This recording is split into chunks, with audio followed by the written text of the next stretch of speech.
The term super fight is thrown around a lot more loosely and a lot more easily nowadays than it ever was in years past. I feel like the term super fight back in 2010 through 2015 was something that was kind of a voodoo black magic style of discussion topic. It was something that maybe all of us wanted to see, but we knew that the UFC would never reach into their pockets and give the fighters the pay that they needed to make those once-in-a-lifetime fights happen. There's a couple that could have happened in the past that didn't. Two of the fights that come to my mind are GSP versus Anderson Silva circa 2009-2010, Fedor Emelianenko versus Brock Lesnar back in 2009 or 2010, John Jones versus Anderson Silva. The list goes on and on and on, and there are some super fights that we could get currently. And don't get me wrong, the UFC has given us some super fights in the past. I think one of the biggest ones that they were able to give us would probably have been, let me think for a second, maybe Conor McGregor versus Eddie Alvarez at 155 pounds. Maybe, John Jones and Daniel Cormier could be considered a super fight, but it's not really a super fight. Jan Blachowicz versus Israel Adesanya isn't a super fight, but it's someone trying to claim champ status. Daniel Cormier versus Stipe Miocic. Like I said, there are some fights that they have given us that could be considered a super fight. One that we could get currently, in the months coming forward and the months coming up, could be John Jones versus Francis Ngannou or John Jones versus Stipe Miocic for the heavyweight championship when Bones decides to return to the octagon. But one of the fights that I feel has a true super fight feel to it. When you say the term super fight, when you think of a once-in-a-lifetime competitive super fight, the only fight that comes to my mind would be a battle between the current UFC featherweight champion in the 24-1 Alexander the Great Volkanovski, who's currently 11-0 in the UFC, going up against the, in my opinion, current but not by the books, UFC lightweight champion on an 11-fight win streak in his career currently in Charles Dobrong's Oliveira. Oliveira, an 11-fight win streak, coming off of that dominating victory after surviving adversity, but that's something that Oliveira has become accustomed to, is surviving adversity and then putting on his Superman cape to come in and smash the opponents and swoop up his championship title. And he's coming off that win over Justin Gaethje. Volkanovski's coming off probably the best performance as a champion and one of the best performances in his UFC career in that one-sided ass-whooping that he gave to the Korean Zombie at UFC 273. 11-0 in the UFC for Alexander the Great, an 11-fight win streak for Dobrong's, who is the current UFC lightweight champion. What would happen if these two got locked in the cage together? The Brazilian Superman versus the Australian and New Zealand Great, and the featherweight great, or the featherweight GOAT, in my opinion. Volkanovski versus Oliveira. If it happened, when it does happen, how good would it be?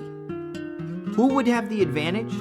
Who would walk out as one of the greatest fighters in UFC history and one of the greatest mixed martial artists on the planet? That's something I'd like to dive into today, and that's exactly what we're going to do. Now, I already know what you're going to say. Volkanovski has an upcoming fight at UFC 277 against Max Holloway in a third fight. He arguably lost the second fight against Holloway. Holloway should be the champ. Holloway had an amazing performance against Kelvin Kattar, and then he went in and beat Yair Rodriguez. Max Holloway for champ, Hawaii forever. Look, I understand, but in my opinion, Volkanovski whitewashed Holloway in the first fight at UFC 245 and then won 3 rounds to 2 in the second fight at UFC 251. The second fight was a lot closer, yes, but still, in my opinion, Volkanovski definitely did enough to win it. Now, when you talk about this third fight coming up between Holloway and Volkanovski, I really don't see a huge competitive argument for Holloway to walk away as the champion in that fight. I'm not saying that he hasn't looked great in his last 2 performances against Kattar and Rodriguez, respectively, because he has, and he looked great in those fights. Yair put up much more of a fight than Kelvin did, but, Holloway still looked good. But Volkanovski's a different level. I think we saw that showcased in the fight against the Korean Zombie, which I said was one of the best fights of his career. And I think we're getting some of the best performances of Volkanovski's career the later we go on in his career. Whether it's the fight against Brian Ortega where he survived submission scares but then came back and beat the brakes off Brian Ortega on the feet and grounded and pounded him into the mat, turning his face into a mix of, I would say, steak tartare and a bloody mess. But in my opinion, Volkanovski is getting better, while I think Holloway is slowly but surely regressing. And I know saying that off of the Kelvin Kattar performance is hard, but looking at the Yair Rodriguez fight, and I'm not saying Yair isn't a great competitor and one of the best in the division, I still believe that Holloway is slowly but surely regressing in that featherweight GOAT status is slowly but surely fading away into oblivion and becoming obsolete. I feel like if Volkanovski and Holloway compete again, which they are going to, it is made official for, I believe, UFC 277, I feel like this is the time where the great puts a stamp on blessed and wipes him away from UFC title contention in the featherweight division, respectively. I believe that Volkanovski's striking, fakes and feints, timing, and distance management is just going to be too much for Holloway, and I feel like the confidence that he's been building up and the better and better that he's been getting in these recent performances is going to be showcased tenfold when they get locked up in the cage for that trilogy bout. I think the great will prove that he is just that in terms of the 145-pound featherweight division and finish Max Holloway once and for all, so we don't have to hear that conversation ever taking place again. Now, if that is the case, would Holloway move up to 155 pounds? I'm not sure, but I definitely think that's a good option for the Blessed Express to continue its journey in the UFC. But let's go back and talk about Volkanovski versus Oliveira. Now, Oliveira actually fought Max Holloway at 145 pounds, but the 145-pound Oliveira is not even close to the same as the glasses-wearing Clark Kent 2.0, Oliveira 2.0 that we see as the 155-pound champion currently.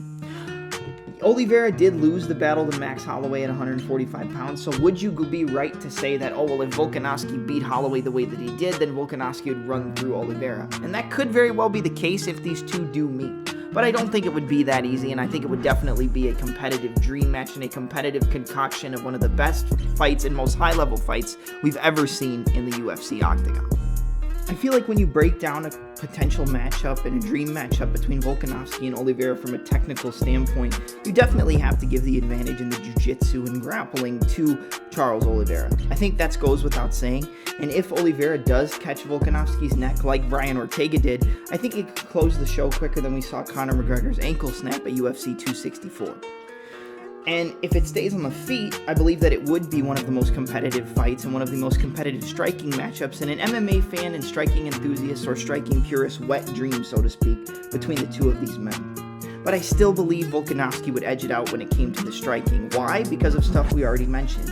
His distance management, his timing, his fakes and feints, and his ability to get in and out of range quicker than Yoel Romero could say, I love you! See you soon, boy! But either way, if we want to look at some stats quickly, and we're not talking about 11-11 when it came to stuff we've already mentioned. And what does that mean? The 11-fight win streak currently for Charles Oliveira, and the 11-0 undefeated record that the 145-pound champion Alexander Volkanovski holds under the UFC organization. Oliveira would boast a 4-inch height advantage and a 3-inch reach advantage, and that is telling and a bit concerning for the current 145-pound champion in Volkanovski if he were to move up, but I still feel like the points we touched on already and his strengths when it comes to the timing, range, distance control, fakes and feints, and ability to set up combinations would have Oliveira eating more combos than your favorite Street Fighter player and also eating more punches than Joey Chestnut eats hot dogs. But I still feel like it could be competitive whether it's in the striking or the grappling range. And we worry about the grappling when it comes to the submission attempts and submission prowess of Oliveira, where he boasts a 2.9 submission average per 15 minute compared to Volkanovski's 0.2 submission average per 15 minute. And although those strengths do lie in the hands of Doe Bronx, Alexander Volkanovski would have a higher striking defense and striking accuracy rate than the current lightweight champion. And I believe that this fight could be one of the most even matchups we've ever seen between two of the best athletes that have ever competed in mixed martial arts.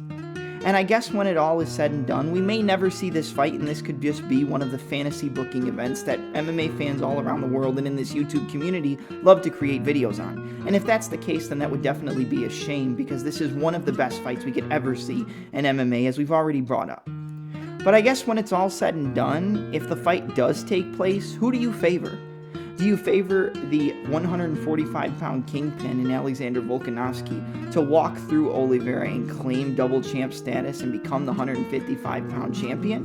Or do you favor Bronx to lock up a submission, put Volkanovski to rest, and claim his status as one of the best MMA fighters and one of the best comeback stories in the history of sports in general? Either way, sound off in the comments and let me know what you think about this potential dream fight. Who do you favor to win? And if it does take place, how quickly would you order that pay-per-view on ESPN+? Don't forget to like, comment, and subscribe, and lock up a heel hook on the subscription button as quickly as you can say,